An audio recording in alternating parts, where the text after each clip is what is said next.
Tetapi bila saya reflect balik ke pimpinan Pak Lah Syariah, dia bukan hanya ada clarity of thought, dia jelas apa yang nak buat Islam Hadawi, pertanian, pembangunan seimbang, modal insan dan sebagainya. Jangan sekali-kali mendustakan, jangan sekali-kali berbohong, kerana kita bila berbohong, kita akan menasihati ataupun menimbulkan benda yang sama di masa akan datang. Dan dia tak nampak sebagai seorang yang kejar kuasa, pegang kuasa semata-mata untuk kuasa tu. Saya hanyalah sebatang pensel yang menurunkan kata-kata yang datang daripada Tuhan saya. Macam mana orang yang baik, nampaklah all the praises about him being a gentleman dan sebagainya, macam mana dia boleh survive dalam the rough and tumble world of Malaysian politics?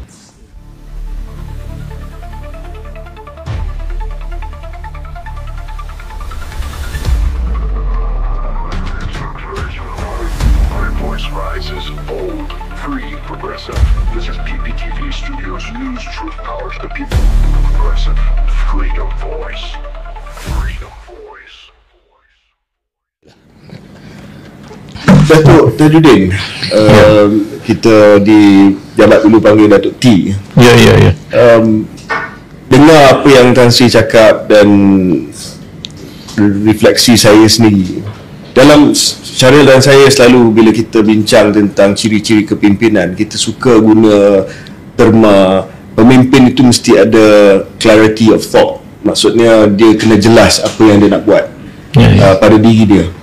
Tetapi bila saya reflect balik kepimpinan Pak Lah Syariah, dia bukan hanya ada clarity of thought, dia jelas apa yang nak buat Islam Hadawi, pertanian, pembangunan seimbang, modal insan dan sebagainya.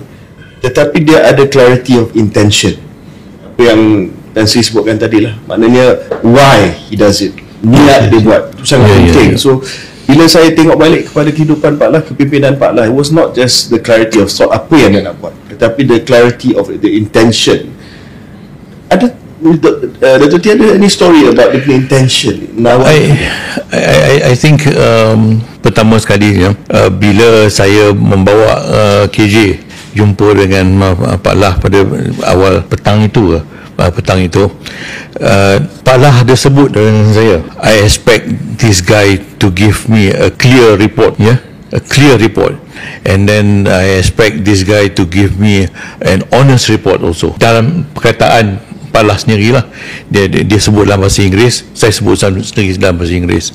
Jadi itu yang dia maksudkan dengan apa yang dia sebut itu. Yang keduanya, berdasarkan pada kenyataan yang disebutkan tadi, he is a man of intention, betul-betul intention. Bila dia mengatakan bahawa 13-14 cerita itu semuanya benar, semuanya satu, bermaksud kata dia memang percaya dengan benda itu. Dia sendiri menasihatkan pada saya, jangan sekali-kali mendustakan, jangan sekali-kali berbohong, kerana kita bila berbohong, kita akan menasihati ataupun menimbulkan benda yang sama di masa akan datang. Jadi saya berpegang pada benda itu, dan bila beliau menyatakan bahawa jangan berbohong,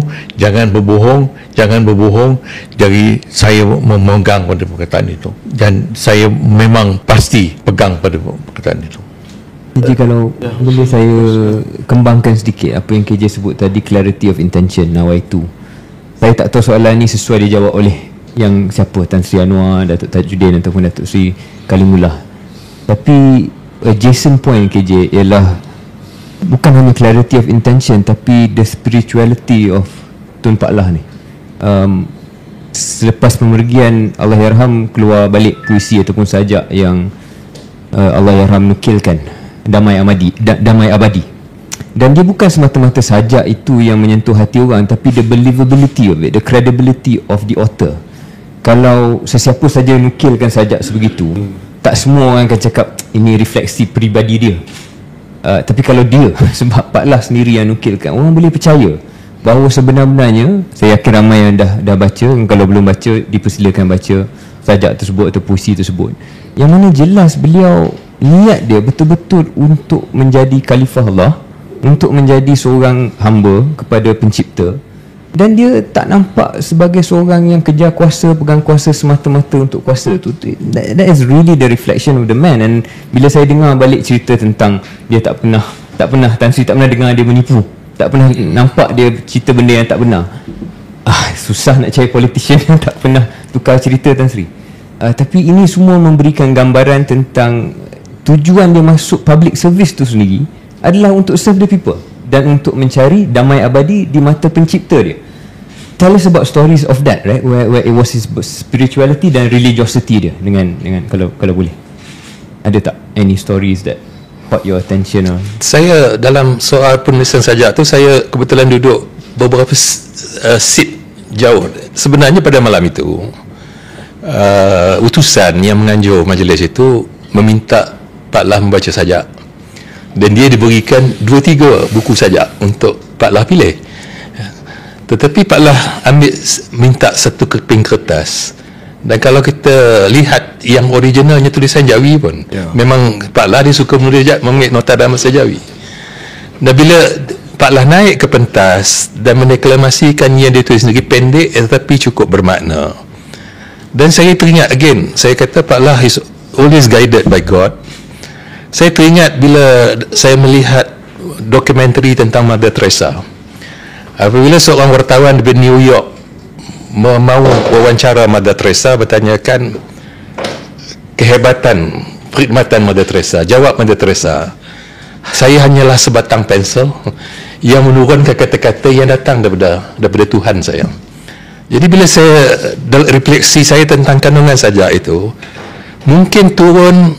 Saya juga berpegang selepas Pak Lah kata, kita apa juga kita buat datangnya daripada Allah.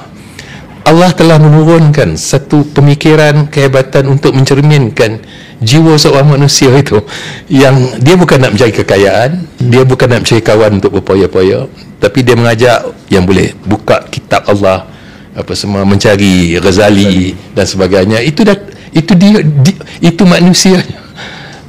Mungkin sebelum kita tanya Datuk Seri Khalid, back to Datuk Tajuddin, dan juga nak sambung apa yang disampaikan oleh Syaril tadi.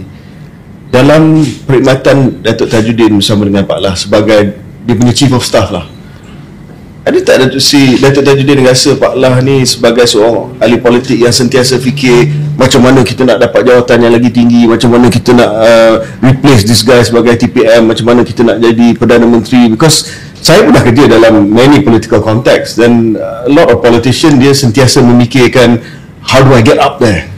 Was that Pak Lah punya setup? No, that was not Pak Lah's setup. Pak Lah sentiasa berbincang dengan saya tentang cara yang dia nak keluar dari politik. Cara dia nak keluar dari politik. Dia berbincang dengan saya, misal kata bila Mahathir dah tak ada, mungkin dia akan keluar daripada politik. Sebenarnya dia tak berbincang dengan saya cara yang dia hendak mengatasi seseorang ataupun mengatasi sebentar dengan beberapa orang lah yang dia hendak pintas ataupun dia nak ke atas. Ya. Kali banyak dah disebut tentang Pak Lah, but back to soalan mungkin sebelum kita mula rakaman ini, saya tanya Kali tadi, macam mana orang yang baik dan Pak Lah, all the praises about him being a gentleman dan sebagainya, macam mana dia boleh survive dalam the rough and tumble world of Malaysian politics?